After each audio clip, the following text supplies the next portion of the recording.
2022 সালে মন্ত্রিসভার অনুমোদনে super numeric পোস্টটি তৈরি করা হয়েছিল ভুয়ো ক্যান্ডিডেটদের জন্য। এই সমস্ত ভুয়ো ক্যান্ডিডেটদের রক্ষা করার জন্য ঢাল হিসেবে ব্যবহার করছিল যোগ্য প্রার্থীদের রাজ্য সরকার। হাইকোর্টের রায়ে এই 25,000+ চাকরি প্রার্থীদের যে চাকরি গেছে এদের প্রত্যেককে স্যালারি ফেরত দিতে হবে তা নয়, যারা সুপার নিউমেরিক পোস্টে চাকরি পেয়েছিল এবং যারা শূন্য খাতা জমা দিয়ে চাকরি পেয়েছে তারাই বেতন ফেরত দেবে। তবে যোগ্য প্রার্থীরা চাকরি ফেরত পাবে। সিবিআই গাজলে যে 3টি হার্ড ডিস্ক উদ্ধার করেছে সেখান থেকে কিছু প্রমাণ পাওয়া যাবে এবং একাডেমিক স্কোরের ভিত্তিতে বা বিভিন্ন নথিপত্র যাচাইয়ের মাধ্যমে যারা যোগ্য তারা আবার চাকরি ফিরে পাবে। আমাদের রাজ্যের মুখ্যমন্ত্রী নিজের লাভের জন্য যোগ্যদের অযোগ্যদের মাধ্যমে বিপদে ফেলে দিলেন। এই সরকার এমন সরকার যে যোগ্যদের নিরাপত্তা নেই। এই সরকারের ইমিডিয়েট পদত্যাগ চাই। শিক্ষামন্ত্রী ব্রাত্য বসুর সময় 2022 সালে সেই সময় সুপার নিউমেরিক পোস্টটি তৈরি হয়েছিল। সে সময় তিনি শিক্ষামন্ত্রী ছিলেন। তিনি এই কাণ্ডটি করে তারপর পার্থবাবুকে বসিয়েছিলেন। আর মহামান্য মুখ্যমন্ত্রী ইনি তো সব সময় দুর্নীতির পাশে আছেন। আমরা দেখেছি গরু পাচার, রেশন দুর্নীতি, শিক্ষায় দুর্নীতি, এমনকি বাংলার সাইকেল অর্থাৎ সবুজ সাথী সাইকেল সেটা পর্যন্ত বাংলাদেশে চলে যাচ্ছে। যখনই দুর্নীতি ধরা পড়ছে তখনই উনি বলে দিচ্ছেন বিজেপি করছে। দুর্নীতি করে ধরা পড়ে যাচ্ছেন তারপরেও গলাবাজি। লজ্জা তো নেই। ওনার নামেই শুধু মমতা, কিন্তু ওনার মধ্যে কোনো মায়া মমতা নেই। তিনি চাকরি হারাদের পাশে আছেন, কিন্তু যারা এতদিন ধরে রাস্তায় বসে আন্দোলন চালিয়ে গেছে কই ওনাদের পাশে তো নেই উনি। এরপরেও তিনি কোন লজ্জায় সুপ্রিম কোর্টে যাবেন? হাইকোর্ট তো ঐতিহাসিক রায় দিয়েই দিয়েছে। যোগ্যদের জন্য সেখানে রাস্তা খোলা আছে, আর যারা অযোগ্য তাদের তো চাকরি হবেই না। আর হাইকোর্ট অন্যায় তো কিছু বলেনি, কারণ যারা এতদিন ধরে রাস্তায় বসে আন্দোলন চালিয়ে যাচ্ছে আর যারা বিনা পরিশ্রমে বা পরীক্ষা না দিয়েই এতদিন ধরে চাকরি করে আসছে, বেতন নিয়ে আসছে, এই অযোগ্যদের তো একটা দৃষ্টান্তমূলক শাস্তি হবার চিলই। কোন যোগ্যতায় তারা যোগ্যদের চাকরি টাকা দিয়ে কিনেছে? আর যারা টাকা নিয়েছে এরাও কিন্তু সমান দোষী। এদেরও যেন কঠিনতর কঠিন শাস্তি হয়। যে সমস্ত অযোগ্য প্রার্থীদের জন্য সুপার নিউমেরিক পোস্ট তৈরি করে তাদের চাকরি দেওয়া হয়েছিল এটাই কিন্তু বেআইনি। আর এই সুপার নিউমেরিক পোস্ট তৈরি করে চাকরি দেওয়া এটা কিন্তু কোনো ছোটোখাটো ব্যাপার নয়। এর জন্য অনেক অনুমোদন দরকার, আর এই অনুমোদন কিন্তু মন্ত্রিসভা ছাড়া সম্ভব নয়। এরপরেও যদি বলেন মাননীয় আমি কিছু জানি না বা দুর্নীতি হয়নি, তাহলে আর কিছু বলার নেই। আমার মতে তো এরকম একটা লম্পট বাজে সরকার আর ক্ষমতায় থাকা উচিত নয়। এমনিতেই তো তিনি বাংলাকে ডুবিয়ে দিয়েছেন, এরপর যদি তিনি আরও ক্ষমতায় থাকেন তাহলে বুঝতেই পাচ্ছেন কি অবস্থা হবে। এই এত পরিমাণ দুর্নীতির পরেও তিনি কি করে গলাবাজি করে চিৎকার করেন? আর এত বড় ধাক্কা তিনি মানবেনই বা কী করে? কারণ ঘুষ খেয়েছেন যে। আসলে ভাবতেই পারেননি যে এই দুর্নীতি ধরা পড়ে যাবে। আর যাই হোক, এত পরিমাণ চাকরি প্রার্থীদের কাছে তিনি ঘুষ নিয়েছেন, তাদেরকে তো একটা পার্মানেন্ট সেটেলমেন্ট করে দিতেই হবে। এই চিন্তাও তো ওনার মাথায় আছে, কিন্তু তাই বলে যোগ্যদের চাকরি তিনি ছিনিয়ে নেবেন? যোগ্যদের প্রাপ্য অধিকার তিনি দেবেন না? আজ এত বছর ধরে এসএসসি বন্ধ, আর তিনি কিনা নিজের সম্পত্তি বৃদ্ধির জন্য টাকা নিয়ে চাকরি দিচ্ছেন। আর এই পরিমাণ দুর্নীতি করার সাহস কী করে হয় যদি তিনি না সহায় হন?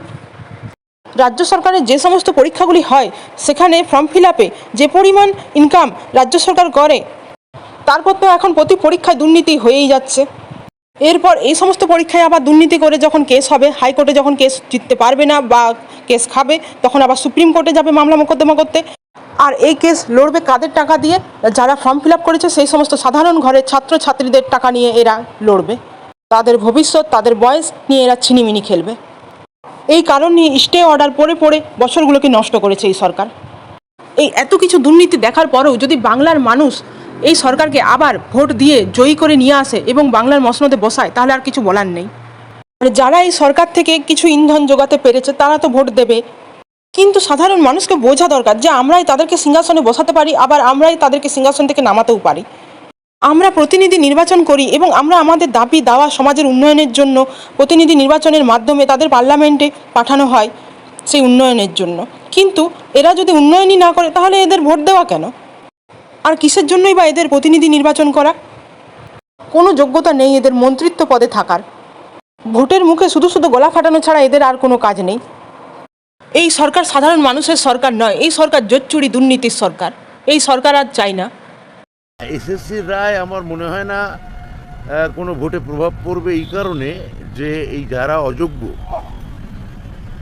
অযোগ্য তাদের বার করে দিয়ে আমরা যে নতুন নিয়োগ দিতে চাই এটা তো আমরাই মানে এসএসসি ক্যান অ্যাপ্লিকেশন করেছিল কোর্টে, অর্থাৎ আমরা যেটা বলেছিলাম কোর্ট তো সেটাই আজকে মান্যতা দিলেন।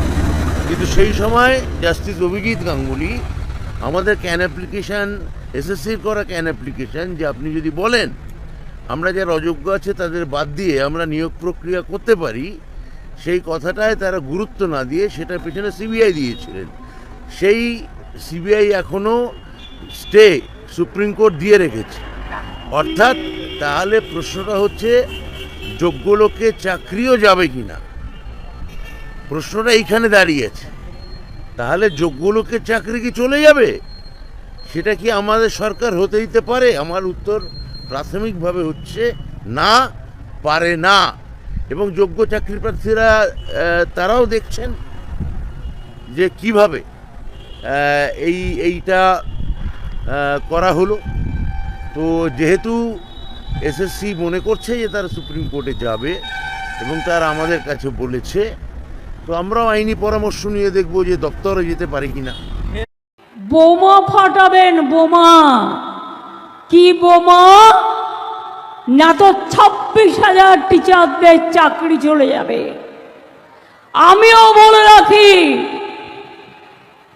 আমরাও লড়ে যাব, লড়াই করব। যাদের কথা বলা হয়েছে চাকরি বাতিল করা হলো, চিন্তা করবেন না, হতাশ হবেন না, কেউ জীবনের ঝুঁকি নেবেন না। আমরা সবাই আপনাদের পাশে আছি এবং যতদূর লড়াই করার আমরা লড়াই করব। সবাই, আমি বিচারক নিয়ে বলছি না, রায় নিয়ে আমি বলতে পারি, এটা আমার অধিকার আছে। টোটাল রায়টাকে আমরা চ্যালেঞ্জ করছি। তার কারণ 26,000 ছেলে মেয়ে মানে প্রায় 1.5 লক্ষ 2 লক্ষ পরিবার। বলছে কি না 8 বছর তারা চাকরি করেছে, 4 সপ্তাহের মধ্যে সব টাকা ফেরত দিতে হবে। Is it possible? বলুন, আপনারা যারা এই রায়টা দিচ্ছেন, এই রায়টা সারা জীবন আপনারা যারা চাকরি করেছেন তাদের টাকাটা যদি ফেরত দিতে বলা হয়, পারবেন দিতে? সবটাই তো সরকারি টাকায় চলেন, সরকারি গাড়িতে চলেন, সরকারি সিকিউরিটিতে চলেন। মানুষ আপনাদের সম্মান করে, আমরাও আপনাদের সম্মান করি। মনে রাখবেন, সারা ভারতবর্ষে বেকারের সংখ্যা হু করে বাড়ছে, আর আমরা যাদের চাকরি দিচ্ছি আপনারা আপনাদের আইনের খোঁচায়। এই অর্ডারটা বেআইনি অর্ডার, সেই জন্যেই চ্যালেঞ্জ করে বলছি, অর্ডারটাকে আমি জাজকে বলছি না, অর্ডারটাকে বলছি বেআইনি অর্ডার। আমরা এটা নিয়ে উচ্চ আদালতে যাচ্ছি। আরও 10 লক্ষ চাকরি আমার রেডি হয়ে আছে গভর্নমেন্টে। এই একটা হয়েছে, না মন্দির, না মসজিদ, না গুরুদ্বারা, না গির্জা, একটা বিজেপির বিচারালয়। বিজেপি যেটাকে বসে বিচার করে, রাজনৈতিক বিচার, এবং সেখানে বসে বসে অন্য লোকে পিল করলে দেবে তাকে কিল, আর বিজেপি ফিল করলে ব্যাস, বিজেপি ফিল করলে বেল, অন্য কেউ ফিল করলে জেল। এই তো হয়ে গেছে এখানকার এই অবস্থা। আজ নয়, দীর্ঘদিন ধরে চলছে। এটা বিচারপতিদের দোষ নয়, এটা কেন্দ্রীয় সরকারের দোষ। তারা বিজেপির লোক দেখে দেখে এখানে বসিয়েছেন, যাতে তারা বিজেপি পার্টি অফিস থেকে যা বলে দেয় সেই ড্রাফটটা তারা করে দেয়। কি করবেন? আমায় সাজা দেবেন, ডিফামেশন করবেন, আমি তৈরি। জেলে পাঠাবেন, আমি তৈরি। কারণ মানুষের কথা বলবার জন্য আমায় যদি শাস্তিও নিতে হয় আমি মাথা পেতে নেব, কিন্তু তবু মনে রাখবেন, পরিবার যদি বিপদে পড়ে তার পাশ থেকে আমি সরে দাঁড়াবো না। ইডি সিবিআই যাই হোক, এতদিনে চাকরি দুর্নীতি প্রমাণ করতে পেরেছে। এবং হাইকোর্টও জানিয়ে দিয়েছে যে সমস্ত মন্ত্রীরা এই সুপার নিউমেরিক পোস্টটি তৈরির সময় অনুমোদন দিয়েছিলেন তাদেরকেও জেল হেফাজতে নিয়ে জিজ্ঞাসাবাদ করা হবে। শিক্ষামন্ত্রী পার্থ তো জেলে গেছেন, কিন্তু কাণ্ডটি ঘটিয়েছিলেন তো ব্রাত্য বসু, তাহলে ইনি কখন যাবেন? এত বড় কাণ্ডটি ঘটিয়ে তারপর ওনাকে শিক্ষামন্ত্রী করে দিয়েছেন। আসলে কোনো এক জনসভায় শিক্ষামন্ত্রী ব্রাত্য বসু বলেছিলেন যে চাকরিটা কিন্তু তৃণমূলের ছেলেরাই পাবে, এর জন্যই বোধহয় অতিরিক্ত পোস্ট তৈরি করে তাদের চাকরি দেওয়া হয়েছে। এই পোস্টটি তাদের জন্যই তৈরি করা হয়েছিল। এরপর যখন অযোগ্যদের চাকরি চলে যায়, এই মন্ত্রিসভা বেসামাল হয়ে পড়ে। এমন একটা ঐতিহাসিক রায় আসবে যা এরা কল্পনাও করতে পারেনি। যোগ্যদের তো তিনি মিথ্যা আশ্বাস প্রতিশ্রুতি দিয়ে এসেছেন, তাদের কাছে মুখ দেখানোর থেকে সব থেকে বড় কথা এই অযোগ্যদের কাছ থেকে যেটা পরিমাণ টাকা তুলেছিলেন তাদের কাছে তিনি কী জবাবদিহি করবেন। এই জন্যেই এনারা বেসামাল হয়ে পড়ছেন এবং এই সমস্ত অযোগ্য প্রার্থীদের হয়ে সুপ্রিম কোর্টে যাবেন মামলা মোকদ্দমা লড়তে। এবং সেই টাকা কোথার থেকে পাবেন না, সাধারণ মানুষরা যারা ফর্ম ফিল আপ করে এসেছে সেই সমস্ত টাকা দিয়ে এনারা এইসব কাণ্ড করবেন। এই সরকার সাধারণ মানুষের সরকার নয়, এই সরকার দুর্নীতিবাজ সরকার।